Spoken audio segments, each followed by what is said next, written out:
Okay, let's dive in. How does a healthy cell go rogue and become cancer? The best way to get your head around this is to think of each of your cells as a tiny car. And just like a car, this cell has control systems. And those are its genes. First up, you've got the gas pedal. These are proto-oncogenes, and they tell the cell when to grow. But if that gene mutates, it becomes an oncogene. Basically, the gas pedal gets stuck down. Of course, every car needs brakes, right? In a cell, these are called tumor suppressor genes. And if these genes fail, well, the brakes are shot, and the cell just can't stop dividing. Then you've got the mechanic. These are the DNA repair genes, and their job is to fix any mistakes.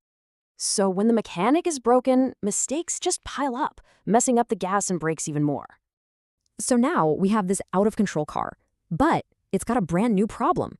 It needs fuel. You see, a tumor actually can't get bigger than 2 millimeters without its own blood supply. To get around this, it triggers something called angiogenesis, building its own little network of fuel lines.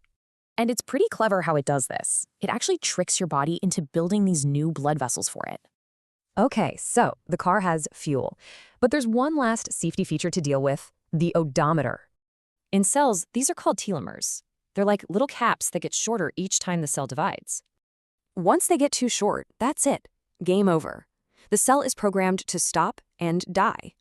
But cancer cells have one last trick. They switch on an enzyme called telomerase. This enzyme rebuilds the telomeres, basically resetting the odometer and letting the cell divide forever. But understanding this playbook is exactly how we can start to fight back. So scientists are developing therapies that throw a wrench right into these very specific broken parts.